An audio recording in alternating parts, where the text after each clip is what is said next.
গৌৰৱ গগৈৰ অভিযোগ মুখ্যমন্ত্ৰীৰ প্ৰত্যুত্তৰ ইমান ডাঙৰ প্ৰমাণ দিম তাৰ পূৰ্বে মোক বদনাম কৰিবই সেইকাৰণে বাস্তৱ আৰু ক'ত আছে ক'ৰবাত তেওঁ লুকাবলৈ সক্ষম হৈছে নেকি সেইকাৰণে আমি এটা ৱেবছাইট হু ইজ HBS এটা ৱেবছাইট আমি মুকলি কৰি দিছোঁ লগতে এটা QR কোড আমি ইয়াত দেখাই দিছোঁ যদি আপোনালোকে এই QR কোডটো স্কেন কৰে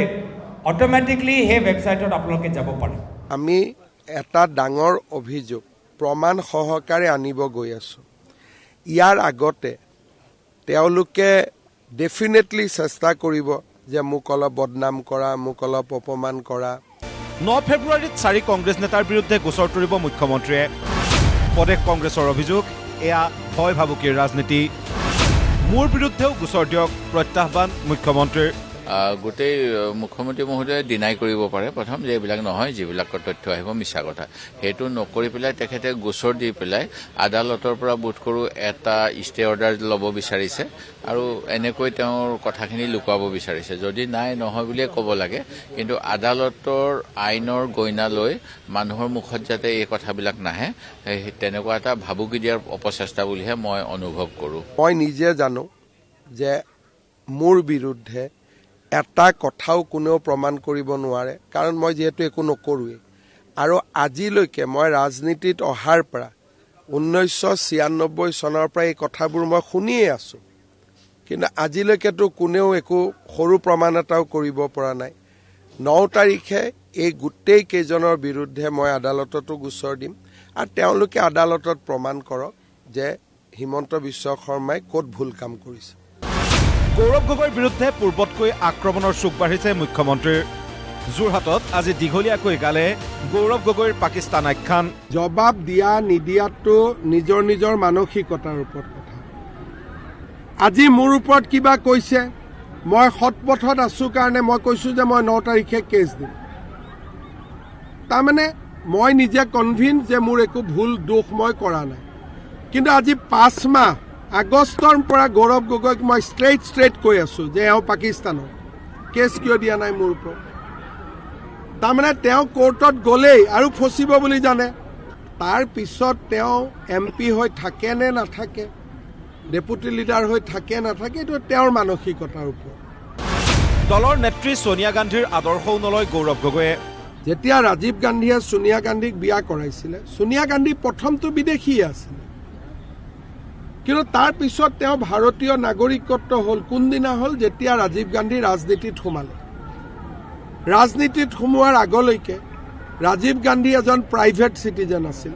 ৰাজনীতিৰ পৰা দূৰত আছিল সেইকাৰণে সোনিয়া গান্ধীৰ নাগৰিকত্ব সলনি হোৱা নাছিল কিন্তু যিদিনাখনে ৰাজীৱ গান্ধী MP হল তেওঁ প্ৰথম সোনিয়া গান্ধীৰ নাগৰিকত্বটো সলনি কৰিলে এতিয়া তেওঁ কংগ্ৰেছৰ নেতা আৰু সোনিয়া গান্ধীৰ আদৰ্শ মোৰ আদৰ্শ অনুসৰণ কৰিব নালাগে সোনিয়া গান্ধীৰ আদৰ্শটো অনুসৰণ কৰিব লাগে নে নালাগে আনকি ৰাহুল গান্ধী প্ৰিয়ংকা গান্ধীৰ ক্ষেত্ৰতো গৌৰৱ গগৈক লৈ খুৰ নৰম মুখ্যমন্ত্ৰীৰ ইচ্ছা কৰিলে সোনিয়া গান্ধীও বিদেশী হৈ থাকিব পাৰিলেহেঁতেন ৰাহুল আৰু প্ৰিয়ংকাকো বিদেশী কৰিব পাৰিলেহেঁতেন তেওঁৰো ল'ৰা ছোৱালী দুটা একজেক্ট এইটো মিলি যায় গৌৰৱ গগৈৰো ল'ৰা ছোৱালী দুটা ৰাজীৱ গান্ধীৰ ল'ৰা ছোৱালীও দুটা ৰাজীৱ গান্ধীয়ে যদি সোনিয়া গান্ধীক ভাৰতীয় কৰিলে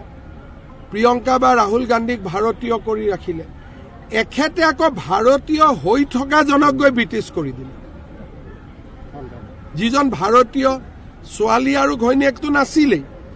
বেচেৰা ল'ৰাটো ভাৰতীয় আছিল তাকো গৈ পেলাই বদলাই দিলে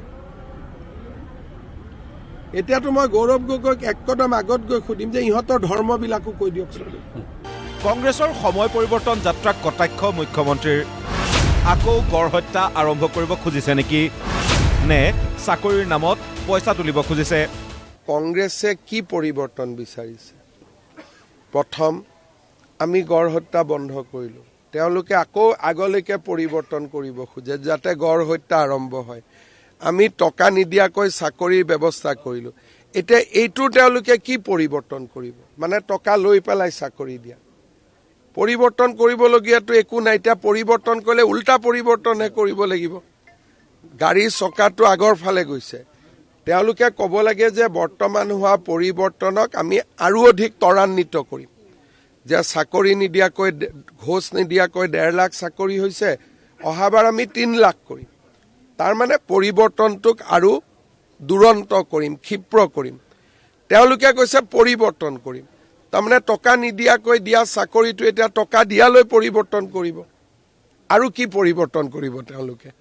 प्रदेश कांग्रेसर वेबसाइटक लयও मुख्यमंत्री हिमंत बिश्व शर्मार प्रतिक्रिया कांग्रेस में मेरा हजारों लोग हैं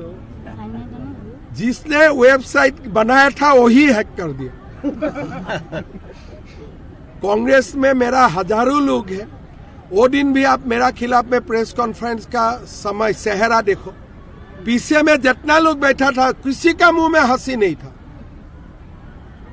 सब जान रहे थे कि हम लोग पाप कर रहा हूं ब्यूरो रिपोर्ट प्रतिदिन टाइम